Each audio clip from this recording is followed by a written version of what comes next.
Good morning, healthcare professionals.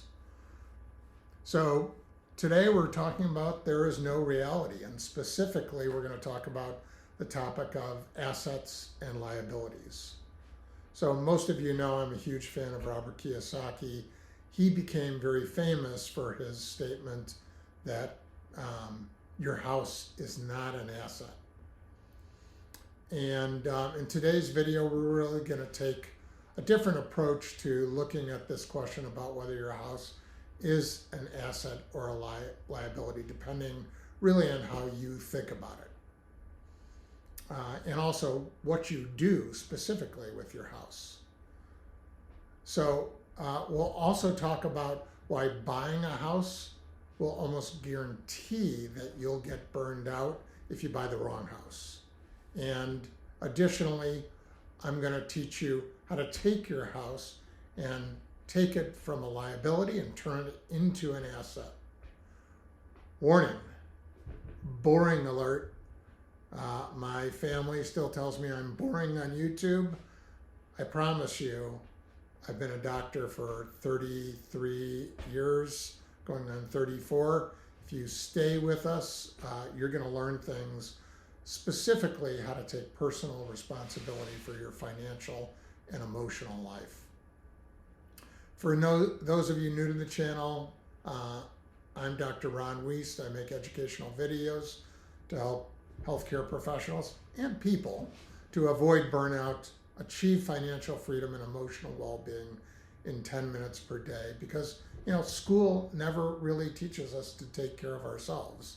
And that's something, obviously, that education really should focus on. Unfortunately, it doesn't. Also, I want you to remember I'm a coach and educator. I make these videos for educational purposes only. Please consult your trusted medical, legal, financial experts before you make any big decision in your life. So in today's video, we'll talk about traditional definitions of assets and liabilities. We'll define whether your house is an asset or a liability. We'll contrast this with how Robert Kiyosaki looks at assets and liabilities, and why he says your house is not an asset. Finally, I'll show you how through your actions you can take your house and take it from a liability and turn it into an asset.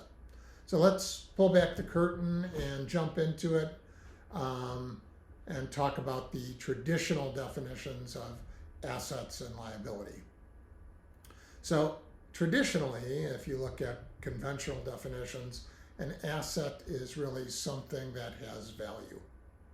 On the other hand, liability is defined as a debt or an obligation, and these are kind of more classic accounting terms. From this definition, we can see a house has some value, and by definition, it is an asset. Robert Kiyosaki, though, came out, he redefined the terms asset and liability in a way that I really like, and when I learned this, it really changed my life. He says an asset is something that puts money in your pocket every month, and a liability is something that takes money out of your pocket every month. By this definition, most homes that you live in are liabilities because you have to pay money for the mortgage, insurance, property taxes, any maintenance, and utilities every month. Money's going out of your pocket. And that's why he says your home is a liability. So how can a house lead to burnout? It's quite simple. The two biggest expenses in your life are mortgage, one, and taxes, two. So there are great strategies if you talk to your accountant and you start to take responsibility for your financial life to legitimately lower your taxes. But in order to lower your mortgage payment, there's really only two strategies. One, you can rent something inexpensively, especially in the early years. Start off by not buying that dream house too early. Buy an inexpensive home that might need some cosmetic work in a great neighborhood, and put down a large down payment, or even pay cash for the house if you can. Now, obviously, we want you to only have a mortgage when the mortgage rates are extremely low. Right now, they've ticked up to, right now, as of the time of the recording, I think they're about 7%. So you want to put down a bigger down payment, especially when interest rates are higher, because you want to have a low mortgage payment. If you have a high mortgage, how does this lead to burnout? Well, simple. If you can't live by the 50-30-20 rule because of your mortgage payment, you're what's called house poor. So what is that rule? Let's review. 50%, 50-30-20, 50% of your after-tax income. You can cut your income in half, your gross income in half. Let's just say, roughly, you're paying 50% on taxes. So if you're making $100,000, your after-tax income is $50,000, and you want to put half of that towards living expenses. Then 30% should go towards, my opinion, savings and investments. And then 20% is an extra cushion that allows you, if you're so inclined, for luxuries such as vacations or a car that you want to buy. But again, you don't have to spend this 20%. The more you can put away for savings early on, of course, that's going to be better. So house poor means that you're paying so much money for your mortgage that you can't save at least 30% of your income, after-tax income, for savings and investments. If that's the case, you have to work harder as a healthcare professional to make more to afford your mortgage. And you won't, you're not going to be able, because you won't be able to save 30%. So if you have to work more, then this is what's going to cause burnout, because working more is going to pull you away from the things that you hold so near and dear to your heart, the things that you really value, like family, friends, your own physical and mental health. And that is going to lead you down a path of burnout.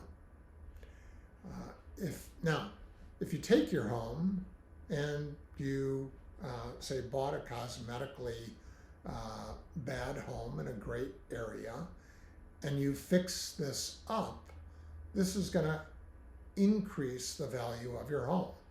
That's called forced appreciation. So if you fix the house up, add an extra bedroom if that's possible, that is going to increase the value of your home. Now, here is the great thing about owning your own home, is there is a capital gains exclusion, meaning you don't have to pay taxes on profit from your home.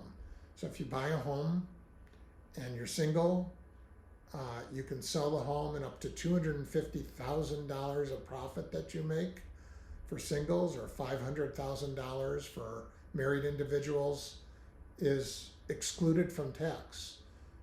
So if you bought a house for $150,000, now it's $200,000.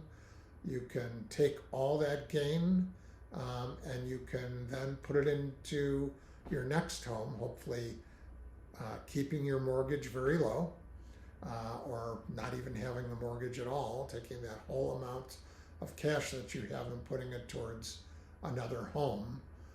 And you can rinse and repeat this. So you can do it over and over and over.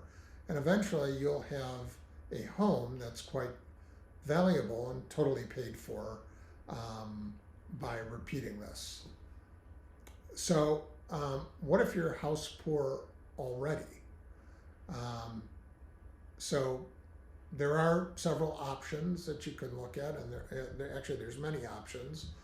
You can move to a rental and then rent out your current home.